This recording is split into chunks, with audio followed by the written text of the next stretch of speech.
Barbara said, oh, as long as the Chinaman wants to do it, we'll do it.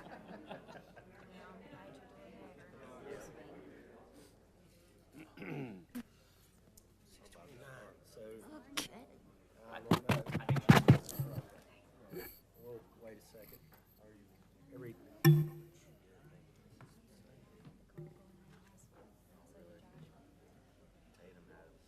me get my phone.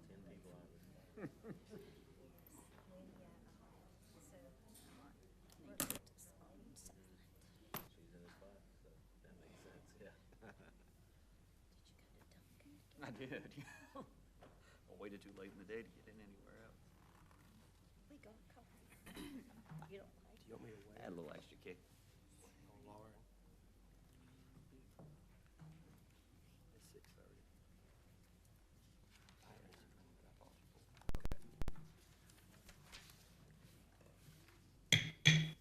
Good evening and welcome to our City Council work session this January the 27th, 2025.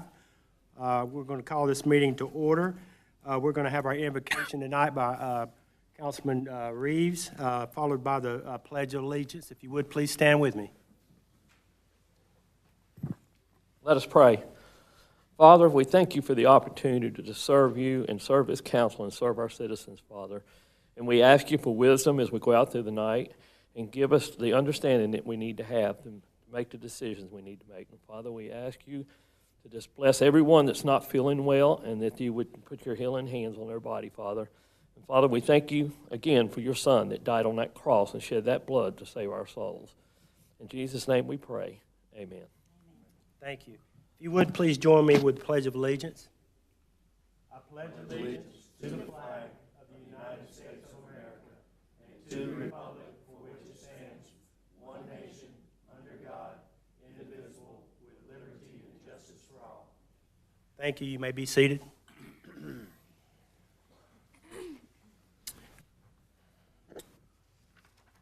We're going to set the agenda. Are there any changes to the agenda? Hearing none, I need a motion to approve the agenda. Ms. Harris and Mr. Reeves, all in favor? The agenda, that motion passes. We have the consent agenda coming up. We've got 5 items on that. I need to get a motion to approve that. Okay. Mr. Meadows and Mr. Craig, all in favor? Motion passes.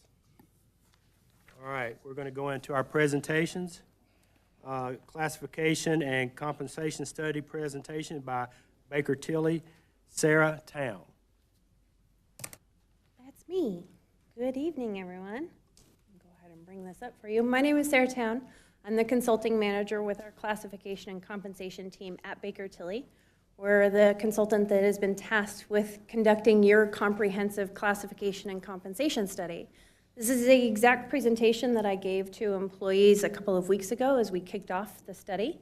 And I want to walk you through really who we are as a firm, our team, and then our specific project, as well as walking through a timeline overview. So Baker Tilly is normally known as a large audit and accounting firm. We're pretty good with numbers, but we're actually organized by industry. So we have an entire consulting wing of what we do, specifically a public sector consulting wing. And then our specific practice, compensation and classification consulting, is but a feather on that very large wing, which means all day, every day, all we're doing is classification and compensation studies like this for local government entities. Our practice has been around for about 35 years. We've conducted over 500 studies in 30 states since 2012. I myself am located in Charlotte, North Carolina, so right down the road, and I run all of the projects on the East Coast. We have a pretty large footprint here in the state of North Carolina, having just wrapped studies with Alamance County, Apex, Pineville, just implemented our recommendations in December, and then kicking off a couple of other studies locally and around the area. This is our small but mighty compensation consulting team. We are a fully remote team. We exist all across the United States because our clients are, again, coast to coast. I like to share their faces, mainly because we are a collaborative group. We're headed by our practice leader, Jada Kent. She's out of the Texas office. She's a certified compensation professional and a veteran. Myself and Valerie Sauer are located in North Carolina. I'm a certified compensation analyst. Most of our group actually comes from local government, having served as retired HR directors, management budget analysts, a compensation professional. I'm the oddball in the group, and that prior to joining Baker Tilly, I came from higher education. Sat on the faculty at UNC School of Government for about 8 years. So I want to walk you through our full 5-phase process of what we're going to be working through. It started with project initiation, our initial planning meetings, and then a very large data collection effort, looking at your existing pay structures, policy handbooks, job descriptions, organizational charts. We were on site earlier in January, kicking off and answering questions from employees about what is this compensation study. They had some really great questions, a lot of great engagement from both staff and leadership. Right now, we're in the process of collecting our position analysis questionnaires. This is where everyone in the organization is going to get the opportunity to tell us in their own words about the work that they're performing for the city. And then we're going to use that information to analyze the positions. PAQs are incredibly important because they form the basis of the study, and supervisors get to review those PAQs. So we use the employee PAQ and the supervisor PAQ to conduct our analysis. From there, we go into phase 2, where we start by reviewing all of the titles, making sure that the titles are appropriate and reflective of the work being done. If you're a coordinator and not coordinating anything, if you're an analyst not analyzing anything, perhaps there's a better title for you. And then we conduct our job evaluation system. Baker Tilly is unique in that we have our own point factor tool. It's specifically designed by certified compensation professionals to measure local government jobs. It's the only people that we work with, and so we wanted a tool that was specific to measuring these types of jobs.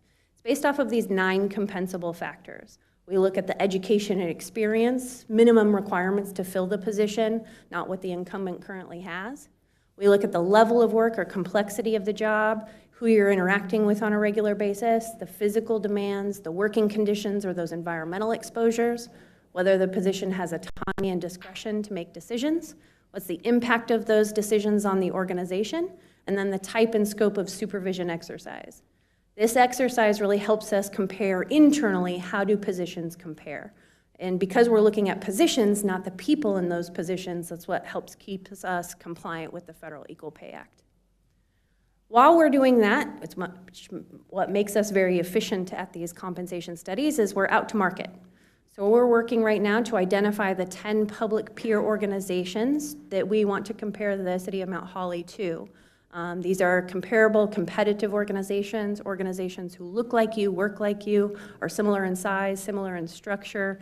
They may be geographically close, but they also may just be experiencing similar economic conditions or growth patterns. Really, we like in the best peer organization is that movement of employees within the market space, though, who you're gaining talent from, who you're losing them to. That's the best indication of a peer organization. Those 10 public peers are then incorporated with our 3 published salary sources. That's what's going to help represent the private sector. So as we have analogous positions in the private sector, we can use those as well. We're going to carry about 75% of the positions to market.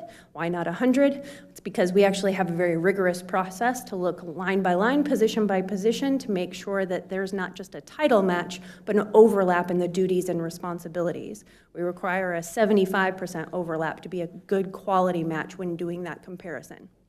You may call the position a specialist, they may call it a technician, but if the work is fundamentally the same, we're going to consider that really the good match. It's not title for title.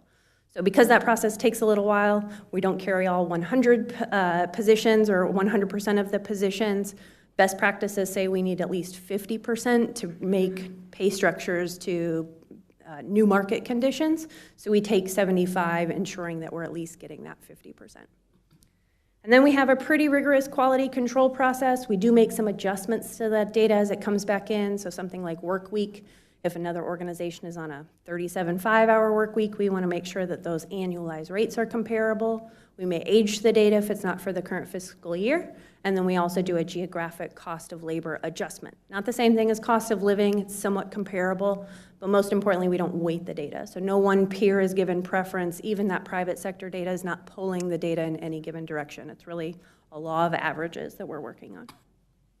Once we have those 2 big bodies of data done, position review and market, we put them together to start looking at pay plan design. We do an analysis of your existing pay structure. Is it time for kind of tweaks and adjustments? Or if the data tells us it's really time for something brand new, we'll create new pay plans that are tailored to the study's results. We like doing both, so we really let the data drive us in that decision once we get there. Once the pay plan is designed, we have to figure out where the positions go, so we go line by line, position by position again to determine the correct grade assignment. We run everything through a regression analysis according to best practices, but we're also looking at career progression, supervisor-subordinate separation, just even compensation philosophy and business needs. We do recommend including department heads in a review of those grade assignments. And then once we have those complete, we do look at then implementation. How much is it actually going to cost to make our recommendations? I will say Baker Tilly is widely successful in this regard because we're not just handing you a final report and that says, here's our results, best of luck. We really want to make sure that we're tailoring implementation options. So whether it's something you can afford to do right now or it needs to be a phased approach, we want to give you multiple options to be able to actually implement our recommendations. We wrap everything up in terms of a nice, neat bow called the final report. Again, because we only work with public sector agencies, most of our final reports are public record. We can't do anything fishy or shady behind the scenes. It's not magic or mystery. It's a lot of math. And we can follow our math, but then we do like to be able to give those final presentations explaining our final report. We like to document everything, handing all documentation over to the project team, including every PAQ that we collected as part of this process. And then ongoing training for HR so they have the tools they need to maintain the system moving forward. One other additional deliverable that we are doing as part of this process is a benefits comparison report. This will not make recommendations on your benefits, but just do a comparative analysis. Those same peer organizations, what are they doing in terms of pay differentials, paid policies, medical premiums, contributions to retirement. We just want to see where you're at in comparison to those. This is our timeline right now. So we did launch project initiation in December, but because of the holidays, we were on site and really kicked those off in January. We're about to then start those phase 2 and phase 3, likely early February, but still on track to meet our March deadline for budget. And then we'll get into project completion in April. And I'll leave you with our contact information. So if you do have any questions, but happy to answer questions as they come right now. Any questions for Ms. Town? None? Thank Right. you so much for being here. I'll see you soon when I got data. All right. Thank you. Thank you. All right, next on our presentations, we have consideration and approval of the final design for the Truist Mosaic project. Mr. Paulo. Thank you, Mayor and Council. So this will be our largest mosaic project at about 100 square feet. And this is the design. It's going to be it's going to work in local history and be completed by the end of May. We're also currently working with Truist to obtain approvals. The PAC recommended approval, staff recommends approval. I can answer any questions. Any questions for Mr. Lowe? No? All right, good job. Hey, thanks. Thank you. No problem. Okay, need a motion to approve? I got it. Ms. Harris, second by Ms. Shoemaker. All in favor? Motion passes. Thank you. Thank you. All right. Third on our presentation is consideration of a resolution declaring 131 South Main Street city-owned property for deposition and authorizing its sale through the upset bid process. Mr. Black? And I'm going to kick it off. You're going to That's kick it okay. off? Okay. Thank you, Mr. Mayor. Mr. Black is with us here tonight, as well as Mr. Sam Klein, our city realtor. I wanted to give a bit of background on this issue, talk about different options for council's consideration tonight as we work through the upset bid process. If council will recall, October 2023, it was determined that we would be moving forward with the sale of this property via upset bid. That can look a lot of different ways. This is allowed under North Carolina General Statute 160A-269, which grants the city the authority to solicit and negotiate offers for real property that the city owns. That can be done any number of different ways. I have met over the past 2 weeks after council discussed this matter at the 13th meeting with interested property owners that would like to put in an offer on the property. They are waiting further instruction from council on how you would like to proceed. with this process. Mr. Klein reached out to me a couple weeks ago with some ideas, suggestions that he wanted to bring to council for consideration, but just a quick overview of the upset bid process. Traditionally, an offer would be made to the city that could be solicited, negotiated. It would come to the council. Council would accept this bid subject to the upset bid process. 5% of that would be deposited with the clerk. We would advertise for 10 days that this offer has been submitted, and any interested persons could upset that by putting, I believe it is 10% of the first $1,000 of that offer and 5% of the remainder. This process would go until there are no bids, additional bids received, and the council accepts the bid or rejects all the bid. At any time during this process, the council can stop this process, not obligated to accept any of the bids that are received. So a couple of options for council's consideration, and we can discuss these tonight.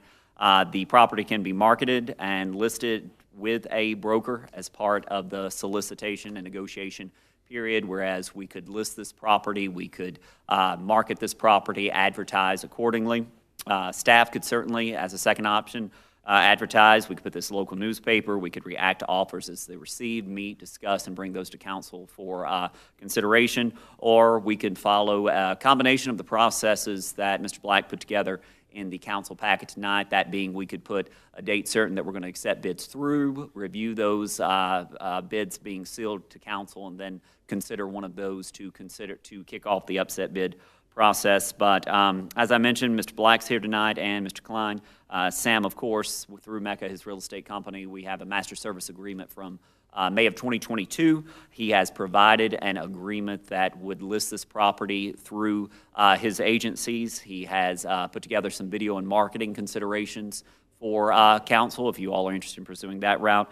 Sam and Matt are both here tonight, glad to answer any questions, and I'm also glad to answer any questions, as well as I'm sure the city attorney would be as well, Mr. Mayor. Any questions for Mr. Black or the process that we want to go through? Do we want to do, I know we talked about just doing the upset bid process originally. And, you know, we have options here, so any discussion on that?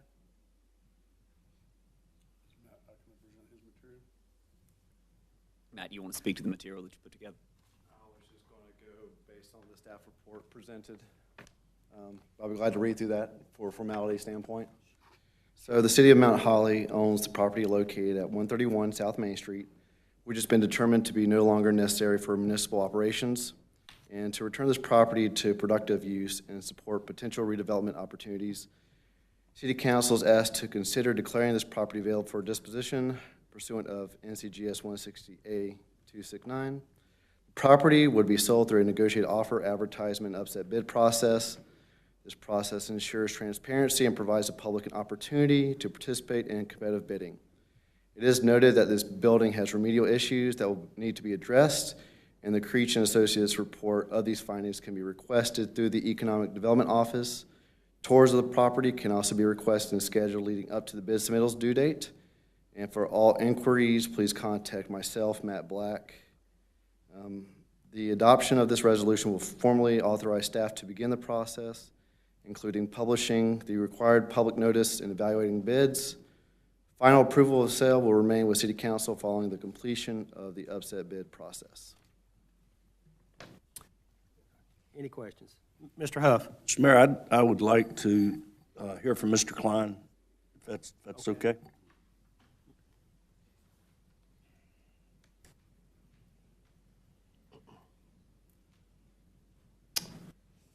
What would you like to hear? What your recommendations are. I mean, I think, in speaking to Mr. Blanton, you had some ideas concerning the property and listing the property. I was just curious if you had anything to add to that. Yeah, I mean, obviously I want to go out to the brokerage community, and so the newspaper won't really do that. So CoStar, LoopNet, Crexy would all show the property. I put together a marketing flyer. One comment from Mr. Blanton and the city attorney was that we need to specify that it's pursuant to the upset bid process. LoopNet has added what's called a gold slot, which can be purchased. It's $495 a month. I think it'd be an excellent investment for the city. It's over and above the typical marketing that we do. consider it like an SEO push within the brokerage community and with those investors looking in the area. This is a very important piece of downtown, and I think the more people that we can get interested, the more ideas that we can listen to from redevelopment, the better. Of course, more interested parties drive up the price as well. So that was one of my ideas. I did create a video already. It could be shared with council. It's whether or not you want to let that out on social media channels or not is, of course, entirely up to you. Thank you. Mr. Meadows? You mentioned 2 or 3 services. What are those comparable to? You mentioned LoopNet, CoStar. Well, without boring everyone, CoStar is the host of many things. So if you've ever looked on City Feet, if you've ever seen homes advertised on TV, LoopNet, of course, is the public interface for commercial real estate. All of that is hosted by CoStar. So CoStar has a basic service, which very similar to the MLS, where you would have a listing and have marketing material. LoopNet is what's considered silver, where it gets elevated so that, again, anyone can view it. And LoopNet now has levels within itself where you can push those listings even further into various searches, different areas. And so I wanted to bring that to you for consideration. I don't know that we need it to get attention to sell the building within our local community, but I think it would be very valuable to reach out to a much broader range of people. Mr. Meadows? What would you consider to be a minimum period of marketing to put us out on the services? I'd like 30 days to gain momentum. I think we'll get bids before that, but again, I don't know. I'm going to always default to the attorneys, but you don't have to accept a bid, and you don't have to rush to accept a bid, I don't believe.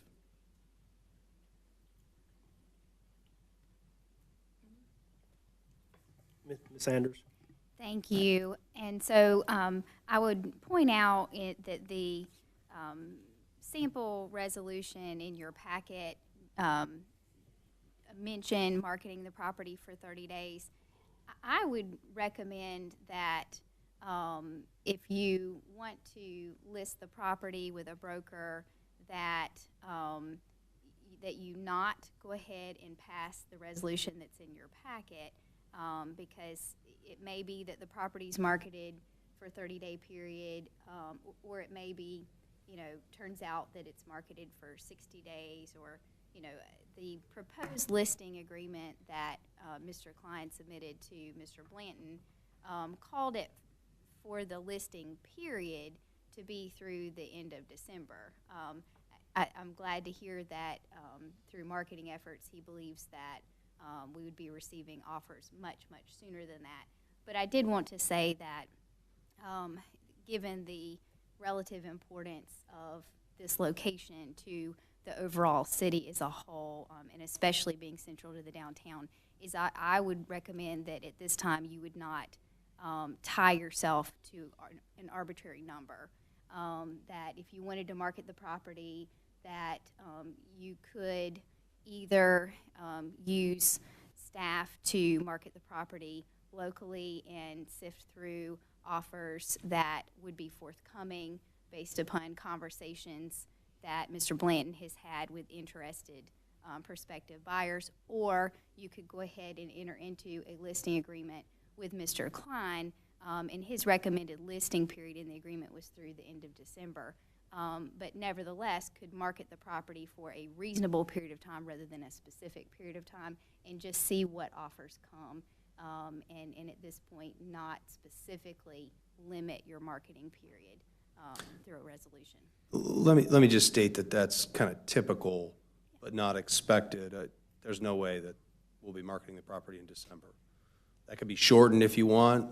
I'm filling that form out. This is kind of like typical landmarks that I do, but why do I want to market it for 30 days? Because it's important. I mean, if a property can be sold in 5 minutes, I'm all for it. And this one could, but I think rather than do that, let's put some really good marketing information out, and let's let the public get very, very interested. Not just local people to Mount Holly, but people within our region that want to come here and want to invest in the community. Mr. Huff? All right, so I'm just kind of curious about the process. I understand the upset bid process, you get a bid, et cetera. So if you have a marketing person, they're going to get offers. And I assume then, let's just say an offer comes, we would treat each offer individually, correct? So it could be day 2 or it could be day 30. We get an offer, we put that out there for upset bid, and then other people are going to see that through the marketing efforts. Correct, but you don't, just because you get an offer doesn't mean you have to. I mean, there might be multiple reasons why you don't want to entertain it, and you don't have to. Again, I hope I'm saying that correctly. Ms. Anders? Thank you. I'd like to speak to that. So just want to clarify that the state law is really short. It's basically a long run-on sentence or two, okay? And it doesn't give us the meat or the detail of what Mr. Klein and Mr. Blanton are talking about right now. And what they're talking about right now is marketing the property and receiving offers, the council evaluating the offers and deciding whether or not to accept whichever bid it may choose out of multiple offers it may receive at the same time. So the law specifically says a city may receive, solicit, or negotiate an offer to purchase property and advertise it for upset bids. When an offer is made and the council proposes to accept it, then it goes off to the races with the upset bid procedure. So that first initial bid that the council chooses to accept, in my opinion, may be one among many bids and offers that the city receives that are at all different price points. Maybe one might be cash, one might be, they have to get a bank financing. There may be any number of offers that the city may receive. The city is not in the upset bid procedure yet. The city is evaluating like any other property owner that's choosing to market, negotiate, and an offer for a property. Once the city decides that the council will choose to accept an offer, at that point the city will, by law, be in the upset bid procedure where the city passes a resolution proposing to accept that particular offer with that person at that price point, and you'll have a written offer in front of you at that point. And that is the offer that will go through the upset bid procedure. So for that reason, I would recommend that you not pass the resolution that's in your packet or sample offer or anything like that tonight. What's before you tonight is, would you choose to list the property with Sam Klein, or would you choose to have the city manager bring forward to you potential offers from buyers that have already approached him, and if from that point start receiving and evaluating offers, accept one of them, and then enter the upset bid procedure. Mr. Meadows? This is another question for you. So I think we've had this conversation. Don't remember exactly the setting, so I want to ask it here to make sure that it's on the public record. But the covenants that we're allowed to put are limited. I think you've taught us that. But just want to make sure again that the environmental cleanup is one that state law allows us to put in place, because we have a property conditions report that indicates there are very particular environmental hazards that need to be cleaned up, and as a public body, it seems we have a duty to make sure that that occurs. So I just want to confirm again publicly that we can actually put a covenant in place that says those environmental conditions have to be cleaned up upon purchase. Mr. Meadows, I appreciate you asking me that. I do remember having a conversation with you about that. Unfortunately, I've slept since then, and I don't remember what the answer was.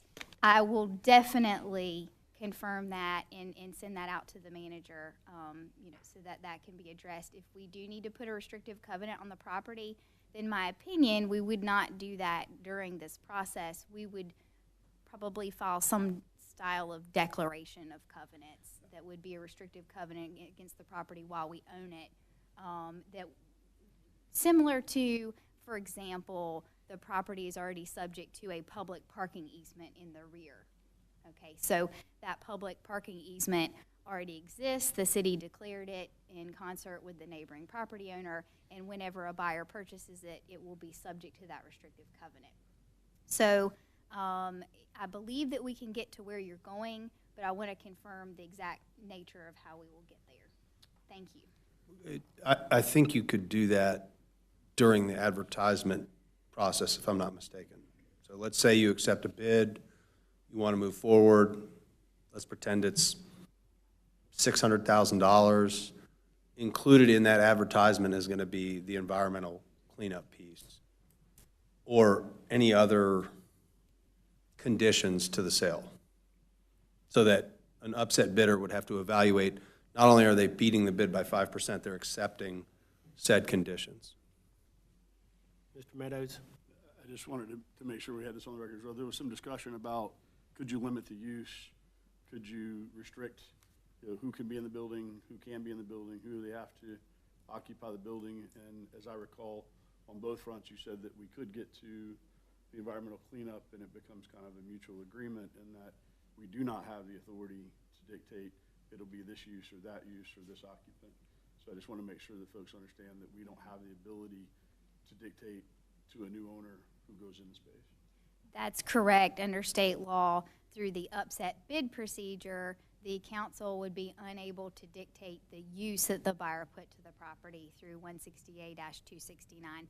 And in fact, the city can put certain conditions on it, but not every condition it could possibly wish to or think of. And so that's the reason why I want to be very careful about any conditions that the council puts in, that I do give that a legal review and confirm that we're handling that correctly. So I appreciate you bringing that up. Mr. Reeves? Mr. Blanton, this is a question for you. Yes, sir. You said we had some bids that have come in, and can you give us approximately how many that has been? We have not received any bids. There have been interested property owners that have reached out to me directly, that I have met with, people that have been interested in seeing the facility, which we have accommodated. But no, the city has not received any official bids for council's consideration that would kick off the upset bid process, other than the Historical Society. Mr. Craig? So I like the process of potentially setting a date or timeline like the 30 days. So anyone interested parties able to know kind of, okay, I need to get my financing in order, I need to talk to an investor partner, et cetera, doing their due diligence. So they kind of know potentially where they need to, a date they need to meet. But then if we get offers in at that time, to be able to review them with council, and then potentially choosing one to start the process instead of maybe letting it go and then picking one just to start it off, maybe reviewing a few of them at the same time. Then after we see that could potentially let people know that, okay, hey, we can't go this high, or they know exactly what they want to do at that point. Because if there's an offer that comes in that's a lot more than another, and someone that comes in lower, they're like, okay, we're not going to do that, we can't go that high, then that'd be good to know to start off the process with more serious people going forward. So that's kind of the process I like with starting kind of a timeline. Ms. Shoemaker? Well, I'm personally interested. My hope this entire time with the upset bid process was that we be the best stewards of the property as possible, that it goes in like free and fair market to anybody who wants to bid for it, anybody who has bid for it, anybody who's interested in it. I'd like to see as many bids as possible. I'd like to sell it for the most amount as possible.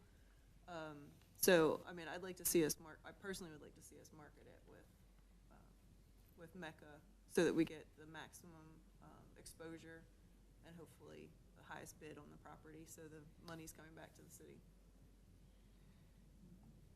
Anyone else? Mr. Craig? Last thing, I am interested in maybe that gold package, to maybe hear, or I can also do a little bit of research myself on it, but I do think that would be valuable. I could send some more information to look at, and again, it's an elective piece, so you can move forward the listing, and we could do that. We could decide that later. I've got to believe that $3,000 would come back to you several-fold. And again, we're looking to fish as many ponds as we can, and I think that'll help, so. All right. Mr. Blanton? Sure. Just 3 points, council, I think that we need clear direction on. Number one, do we want to enter into a listing agreement with Mecca? I think that needs to be determined. Second, needs to be determined if we are interested, if the council is interested in covering these marketing costs that Sam spoke about tonight. And third, Sam has recommended a listing price of $750,000 in the listing agreement that he sent. I don't know if he wants to speak a bit more to that price or if there's any questions from council regarding that matter. But I think those are 3 issues that I think we need to address tonight. I think if we start low, we're going to be caught in the upset bid process for months. So someone could come in and offer $500,000, even though we have it listed at $750,000, and that may be the best offer we get, and you can choose to move forward. But I think if we start low, we're going to get a ton of people that don't have the wherewithal to take this property where it needs to be. Mr. Huff? Do we not have a master services agreement with Mr. Klein and Mecca?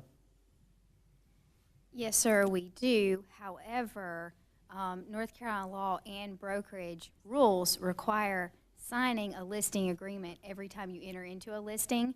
So the master services agreement states some of the basic terms that would be filled into whatever is the then current listing agreement format by the North Carolina Association of Realtors. And so Sam is following the master services agreement by providing the latest listing agreement. And then he does not have the ability under law as a broker, but I have the ability to change the listing agreement and bring it in line with the master services agreement that was already approved by council previously. And that's the procedure we've been working on to get a proposal. Probably one of the most important parts of that, if you'll recall, when you guys decided to list a property, I would bring a listing agreement, and then it would take a couple of iterations to get it executed. Tonight, you can decide to enter into the agreement. Mr. Blanton, Ms. Anders, and I can then finalize it in a day or two, and we're done. So it really cut down on the lead-in to listing. That was its most important piece. It also lays out all kinds of different compensation scenarios for all different kinds of things, and that was also helpful. Mr. Huff? I'd like to make a motion that we move forward with Mecca and Sam Klein marketing the property, going with the marketing upgrades that were discussed previously with the gold level to maximize that and start at a listing price of $750,000. All right, I have a motion from Mr. Huff. Do I have support? Ms. Shoemaker seconds that. All in favor? I have Huff, Meadows, Shoemaker, and Craig. All against, Ms. Harris and Mr. Reeves. So the motion passes. Thank you, Mr. Klein. So we decided what goes in the listing agreement. How do we deal with the item declaring it as surplus property and resolution that was discussed? Ms. Anders, speak to It that. sounded like there were some adjustments in the resolution and we need another. I would ask that the council not pass such a resolution as was in your packet tonight, and instead, since you are listing the property with a broker, allow sufficient time to market the property, receive in offers, evaluate the offers as a council, and then I will bring in future to you a resolution to go with the offer that you choose to accept. Mr. Meadows? I have a high level of discomfort without an actual timeline, to Councilman Craig's point, that there needs to be some certainty around a period of time that we actually begin the process. How would we get there from here? Ms. Anders? The time to begin the process, or so the broker has stated that he would recommend after the listing agreement is signed, that he be allowed to market the property for a minimum of 30 days. I am believing through conversations with him that he would turn over any and all offers he received to the manager as soon as they are received. So I am anticipating, and Mr. Blanton could potentially speak to this and if I'm speaking out of turn, but I am anticipating that Mr. Blanton would then turn over any and all offers that are received during that period to you. And then when the 30-day period is up, you can determine if you want to accept any offers at that time or if you wanted to continue to market the property. Mr. Blanton? No, I agree with the city attorney. Okay. All right, anything else? Mr. Meadows? I guess I'm slow. So in 30 days, we may or may not have an offer that we like, and we'll start the upset bid process? You'll start the upset bid processes whenever you choose to accept an offer. So in 30 days, we're going to open offers? I mean, I'm not sure. Process is not clear to me at this point. Maybe I'm just slow. Opening offers, I believe that it'll be marketed through your broker, I got that. okay? And then offers would have to come from prospective buyers, if any. Okay. They'd be passed along to the manager would pass along them to you, and then you would decide whether or not you wanted to accept any of them. Seems like Mayor. Mr. Huff? I mean, that was the question I asked earlier, and what I took from the answer is, as offers are made in real time, that they are certified offers, they would go to the city manager who presents it to us. So let's say a week from now, we get an offer for $750,000. At that point, the council can make a decision whether or not to go forward with that and start the upset bid process, or pass on that offer and wait until you get other offers. Or respond that you want a 30-day window to consider. Just because you don't have to pass, you can say, received your offer, appreciate it. We're going to continue to market the property for another 20 days. Mr. Meadows? I guess my concern is I'm trying to get to a point to where there is as much certainty and as much transparency around this decision as we can get. You know, what I'm hearing right now is, well, we're going to put it out there, we're going to get some bids, and, you know, council's going to look at them, and maybe we take what they send, maybe they don't. What I guess I'm looking for is a hard line that we're going to cross that says, this many days has been marketed, whatever bids we have. Now, if we have no bids, then we've got something else to talk about. But if there are bids, you know, we either say yes or no and start the process. Or maybe I'm just not getting it, but it just feels like it's not as transparent. And I was looking for a more predictable kind of hard line process. If I'm interested, I need to have at least that first bid in by this date, and then we're going to advertise and start the process if we have any. I don't know, maybe we're saying the same thing and I'm just not getting it. But I think that's possible. I think we are saying more or less the same thing, because the formal action is giving the city manager direction to enter into this listing agreement. And then I've also heard a direction made that wasn't a formal vote, but a direction made to this broker and to the manager to market the property for 30 days and bring any and all offers to the council for evaluation. So I think that perhaps we are saying the same thing, just with different words. Mr. Craig? So it might help as well, trying to pull it all together. Do you know like a day or week after the listing agreement would get signed that you would have that on the market and start to market it? I've already completed all the marketing materials. If it's signed tomorrow, it can go live tomorrow. It could. I could do a call for offers. I could say we're marketing the property and we want everyone who's serious to make an offer to do so. February, whatever, March, whatever. But all I'm saying is, if we get an offer in the first day or two, we ought to let it float out and find as many people as possible. Anything else? Mr. Mayor, I'm sorry. Let me ask this question, and I think what I heard you saying is what I want to repeat. Would it make more sense to go for the 30 days completely and then open all the bids at the same time? Is that what you're suggesting? Something on those lines is what I'm looking for, because what I don't want is, well, council picked that one over that one.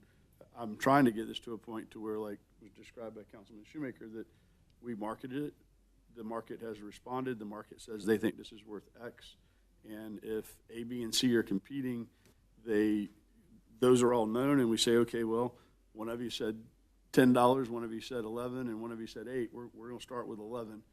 10 and 8, you get to look again and try it. I'm not hearing that in the conversation. I'm hearing we'll get bids and we'll decide whether we put forward or not. I don't like the way that sounds. I'm required to turn a bid over the second I get it, only to him. He could hold it for 30 days and then turn it over That's to not you. what I'm saying. I'm saying for public perception and the politics surrounding this. I mean, it's obviously a sensitive matter. We've been working on it for 3 years. I want this to be as transparent and as clean as possible on whoever comes forward to make a bid on the property. I want whoever is after this to be identified and the numbers laid out. So whatever one we pick to put forward first in the process, I believe after the process starts, it takes care of itself. Once we get one advertised and it's rolling, then you see where it lands, and then you got another decision to make at the end. But at least to get started, I would like to have anybody who has any interest in taking this building down with whatever they're proposing to do with it, have a shot at it. Mr. Craig? So that's what I was pretty much trying to say. To receive offers for a certain time, but have a certain date deadline to have all offers in if you're interested. But then we come together collectively, choose an offer to start the process. And then, like you said, 8 and 10 can try again. So that's what I was trying to say. Can I speak to that, Mr. Mr. Mayor? Blunt? To Councilman Meadows and Councilman Craig's point, would it be agreeable to council to pursue the following option in the interest of transparency? Number one, this listing agreement is all but ready to go. There are a few tweaks that need to be made. I feel confident we can execute that tomorrow. Mr. Klein can begin those advertising options. We can have an agenda item on the February 10th agenda that would be an update on offers received. We could also move forward with putting an item on the retreat for offers received. That would be February 28th. That would be 30 days from tomorrow. We would have 2 agenda items updating the public. I will, of course, forward these offers to council as they are received via the weekly update, if any come in before the 10th, with the hope that within this 30-day period, we will have received numerous offers that council may consider at either the February 28th meeting or our regular meeting at March, just ensuring that the interest of transparency, that there are actual agenda items devoted specifically to update council and the public in a public forum of what is received. And I would note that this is not sealed bids. So these offers would be made to Mr. Klein, they would be forwarded to me, and they would be a matter of public record at that point for anyone that was interested in knowing what those offers are being made to the city. You good, Mr. Meadows? That's what I was looking for. Is Sounds very that what we want to transparent. do? Is that consensus? All right, we're moving on. Thank you, Mr. Klein. New business, city manager report, Mr. Blanton. Thank you, Mr. Mayor. I have a few things for the council and the community tonight. First, I want to address the issue of the dust on 273 and National Gypsum. These have, there have been numerous complaints that have been lodged, I know, to many of our council members and to City Hall as well. We have been in touch with management at National Gypsum. Last conversations that we had was last week, where they assured us they were moving forward with new protocols, that being 4 hours, 6 days a week. They are cleaning the roads through there. They have, that will be internally. A contractor is also being utilized to scrub the road 8 hours a day each day, in order to prevent some of this dust from being continuing to pile up. A permanent fix is scheduled for early February. So it is our hope, we've been assured by National Gypsum, that by early February the problem will have been resolved. But until then, they are remedying the problem by scrubbing the road and utilizing a contractor to provide cleaning service. So we certainly are aware of the complaints that have come in. This is NCDOT road. We have been in touch with National Gypsum, and hopefully the issues will be remedied very soon. So I did want to provide that update to the public and council tonight. Also, our planning department will be putting on a GIS training on February 17th at 6 p.m. That will be invited for the public to showcase some of the great tools that we have in-house from a GIS standpoint. If you'd like to know more, please reach out to planning department. Look forward to having a presentation on the 17th at 6 p.m. here at City Hall. We have two very exciting bidding opportunities that went online last week. First is the Phase 1 of the South Gateway Connector Road, the Kemp A. Michael Way roadway that will be constructing YMCA Drive and Caldwell Drive.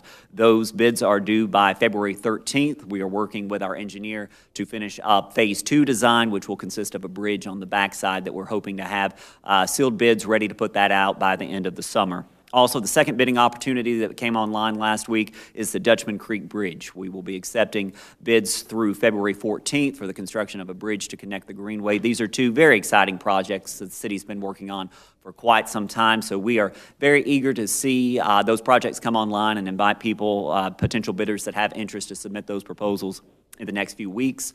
Over the last couple of weeks, we've had some of our private partners that have met. The Mount Holly Community Development Foundation met for their retreat a couple weeks ago, and the Trailblazers met just yesterday. There are a lot of exciting things that are coming online in 2025 here in Mount Holly, and want to thank those two entities as well as our other community partners for the great work that they're doing and the planning efforts that are underway throughout those organizations. As I alluded to a few moments ago, please do note that we will have our annual retreat February 28th in this room starting at 9:30 a.m. where we will be discussing a variety of topics. Certainly invite the public to attend that as you are able.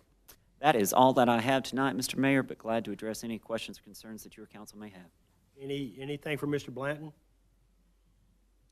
All right. So thank you all for being here. We're going to go into our closed session pursuant NCGS